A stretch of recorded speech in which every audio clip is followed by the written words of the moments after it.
Hello and welcome to Editing Audio in Audacity for your podcast presentation. This is Devacha, and this presentation will be available on my SlideShare account. It is slideshare.net/my unique name.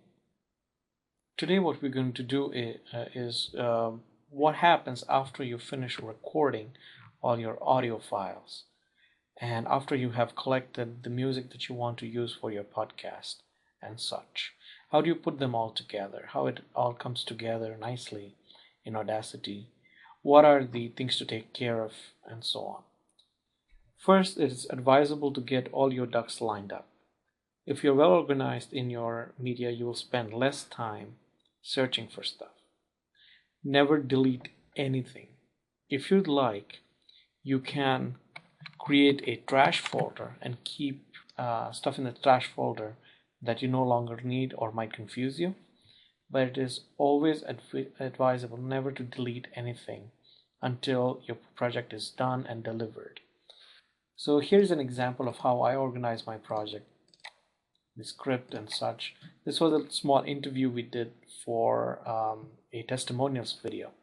And I'll be using some of the media in here to demonstrate what you might do with your recorded audio. So let's get started. I'm going to quickly go over the basics of editing in Audacity in two parts. One is when you're dealing with a single track, and the other is when you're dealing with multiple tracks, and both of these are going to be a part of your production cycle. I will provide a link to this YouTube video recorded by a YouTube user, and this video is excellent in going into detail of how to edit in Audacity. I won't be going in so much detail. I'll just cover things relevant to you. So let's dive into some of the basics of editing in Audacity. So here's Audacity, and the interface is something that I talked about in our first meeting. Some of these buttons are extremely easy to understand and some of them not. So pay careful attention to this part, and you might even want to repeat this portion. And a copy of this recording will also be made available to you, so you can go back to this part and go over the overview of the interface in case you're confused and don't know what to do. All right, let's get started. Interface of Audacity. Audacity has these VCR type buttons: play, record, pause, stop, and two additional buttons which allow you to skip to the start and the end. Let me import a file. So this is an important operation. How to import an audio file? The easiest way is to drag and drop. This is a voiceover file. Let's give it a listen. The online experience was a great advantage. It allowed me to attend this course from afar. Excellent. So our audio file is inside. Now, a lot of times there's something that might go wrong and your audio might sound like chipmunks. In that case, what is really happening is that the sampling rate of the file may not match the sampling rate of the track in Audacity. So what does that mean? When your audio file was being recorded, your recording device took audio pictures of the sound every, let's say, in this example, at the rate of 44,100 per second. But if your audio rate is set to something else, when you bring the sound into Audacity, it may sound weird. This happens more frequently than you can think. So let's say your audio was recorded at one sampling rate and you bring it in at another. Online experience was a great advantage. You see that the pitch changed. So if you feel anything is funny, play around with the sampling rates. Sometimes it's more drastic. This was a great advantage. It allowed me to attend this course from afar. I worked for You definitely don't want that.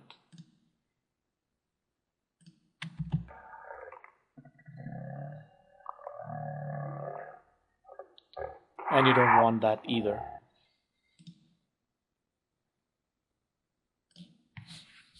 Online experience was a great advantage. We are back to normal. So down here you can see what your project rate is. So these are a few tips about importing files into Audacity.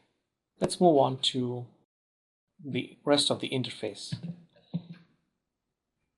So by default, the tool that is selected in Audacity is this cursor tool, which allows you to select parts of your audio file, or simply place your cursor in various positions where you can hit play. And I was able to attend a course right in and listen. If we have a selection, it allowed me to attend this course from afar. It will play just the selection. So now combined with the cursor tools, there are other tools here that work out quite well for you. So say for instance, I wanted to work on this portion of the audio. The zoom tool is quite helpful. It will fit the selection to the window. And its neighbor will fit the entire project back into the window. So this way you can go back and forth between areas you're trying to deal with. Most likely you would use this if there is a click or pop. To attend. This audio is quite clean, but in case there was a click or a pop, I would go into this area to investigate it.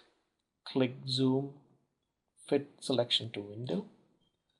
I would detect that nasty sound, and I can either silence that portion or cut that portion out. So these are some of the cut and paste, copy kind of tools that you can explore. Let's zoom back to the project. So the cursor tool in combination with these tools here give you editing capabilities. There are some other tools that are useful, and they will come into play when you're dealing with multiple tracks. Because what's going to happen is when you bring in your background music or you bring in your questions track, because you're probably recording your questions separately, and you have multiple tracks of audio. So let me drop a couple more tracks here.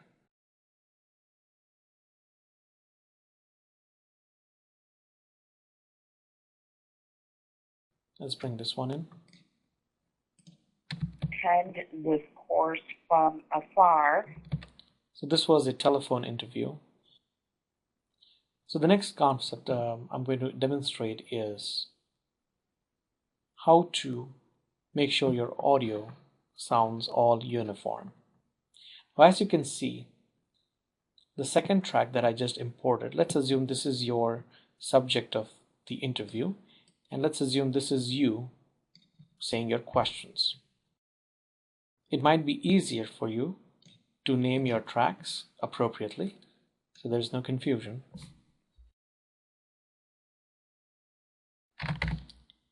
Interviewer,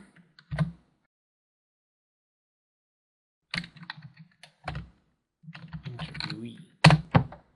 So now the thing that I was trying to demonstrate was that both of these tracks, they have different levels, different volume, if you will. So what you want to do is basically bring them approximately to the same width, the same distribution. So this is skinny, this is slightly more widely distributed. So I'm going to go ahead and select this track. I'm going to go into the effects menu, amplify, and it recommends that I can amplify this track by 5.3 dB. Let me go ahead and do it. So now both of these tracks more or less look similar. There are many other ways to make two tracks sound equally loud. And that's what you want to do with your interviewer as well as your interviewee tracks. They need to sound very similar. The background music, if you choose to use that, can be lower, must be lower. So let's use the general zoom in tool and go here.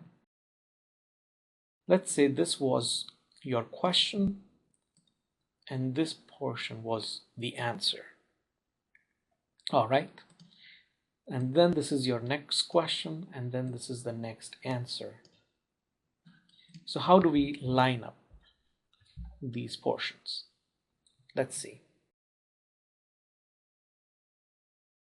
Your question needs to come first. So that's all right. Now we need to create some gap here to accommodate the answer. So let's measure how long the answer is. And down here at the bottom, it tells you that this selection begins here, ends here. The total length is 10.74 seconds. So I will place my cursor where I want to create the gap, generate silence, approximately 11 seconds. And now I have all this space, which will give me an opportunity to fit in the subject's answer. However, you want the answer to start somewhere here. Isn't that right? Because here the two audios are overlapping. The time shift tool moves a track of audio and pushes everything that's behind it a little further.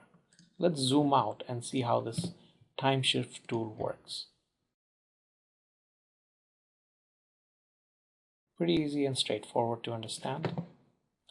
I must thank Jennifer for discovering this tool for me, because for years I would use other slightly more complicated techniques to do time shifting.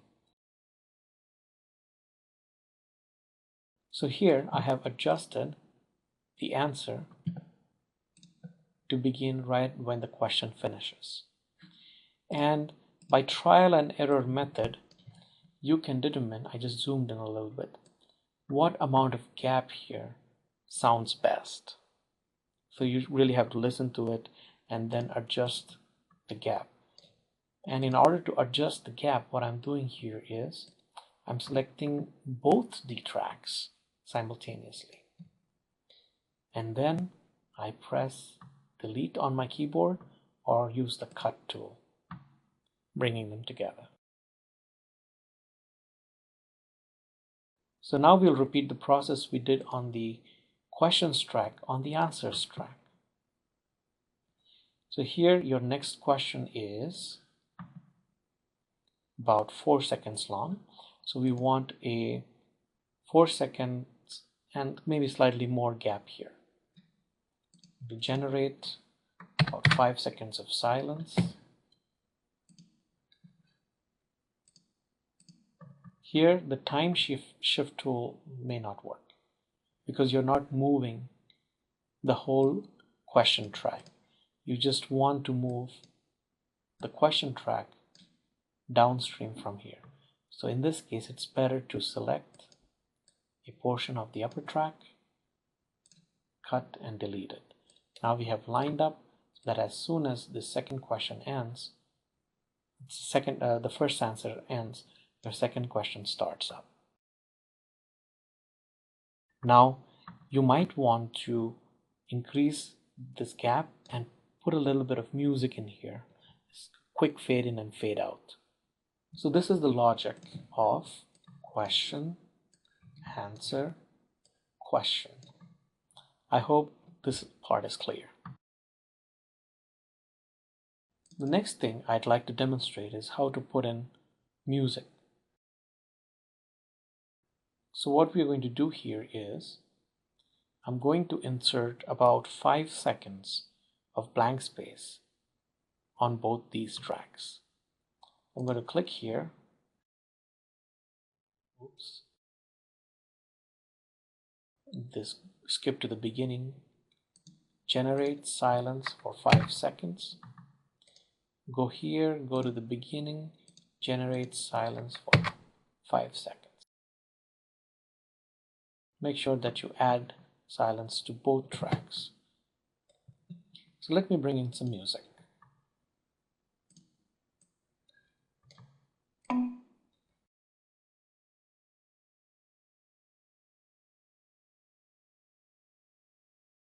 Now, one of the things that you will see right away is that this music track is way more thicker than the other two tracks.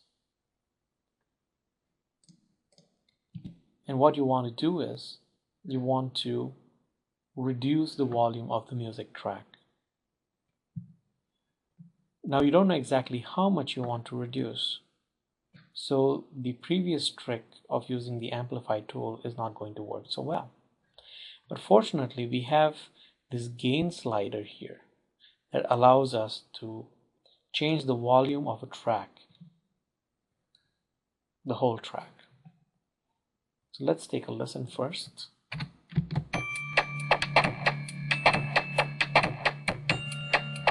The online experience. So the music is quite loud and it drowns out your question track. So I'm going to reduce it.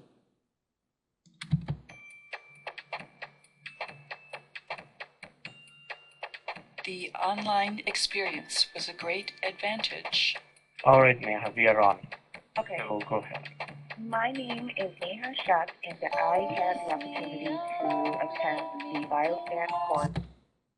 So what's happening here is that as the music track is changing, an overall low volume setting is not quite helping us. That's where the envelope or the envelope tool comes handy. So when the voices really start, you want to contain. So here what I'm doing is I'm using the envelope tool to click at the spot where I want this audio to reduce even further. We've already set an overall track volume, but we want to make dynamic adjustments.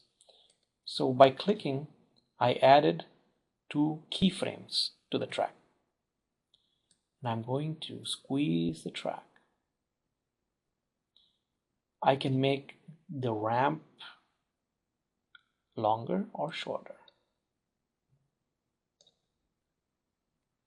So this is for dynamically adjusting the tracks. Let me go back to the cursor tool so I can start the playback.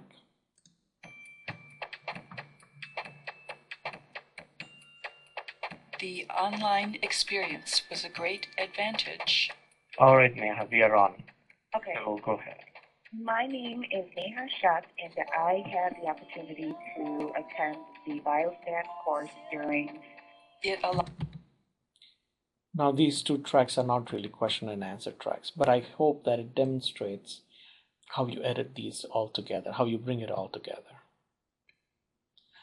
One of the things you might notice is that this music track has 2 bars and the question and answer tracks, they are just single because they are mono and the music track is stereo.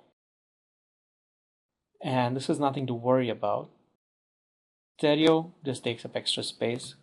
So if you were really producing for a small size, then there is a way by which you can split the stereo track into the left channel and the right channel. The left speaker plays this, the right speaker plays this, but they're exactly the same. So you can get rid of one of these and make this track mono so that it's heard from both the speakers. So this way you reduce the clutter on your screen and you have 3 tracks that you're editing that look similar. So what have we learned? We learned how to import files into Audacity. We learned how to make sure they don't sound like chipmunks or groggy by making sure that the sample rate of recording is equal to the sample rate of the project or the track. We learned how to manipulate tracks, relative tracks, so that we can place the elements, we can queue up elements of the tracks to appear exactly as we want. So here it flows nicely: question, answer, question, answer, and so on. We also learned how to add space, a blank space called silence, using the silence menu. And then we added some background music and learned how to fade it in and out. There is also a fade in effect and a fade out effect that might be helpful, and I'm going to quickly show that. You can achieve the same results with the envelope tool, but it's useful to know the absolute fade in and fade out effects. So under the effect menu, you have the fade in. This nicely ramps up the audio. Let's take a listen.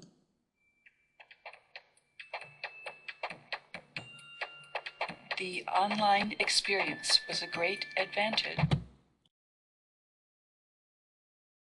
Those are pretty much all the things you will need to produce your podcast. Once you get proficient with using Audacity, you will be interested in using this multi-tool, which includes all the other tools. So depending on where you place the tool, it becomes a cursor or the envelope tool, and so on. But that's for expert use, and once you get familiar, it's really useful. For now, I would advise you to use the selection tool, envelope tool, the zoom in tools, and some of the editing tools. That brings us to the end of this tutorial. Again, I wish you all the best with your assignment, and please do contact me if you need any help putting your podcast together.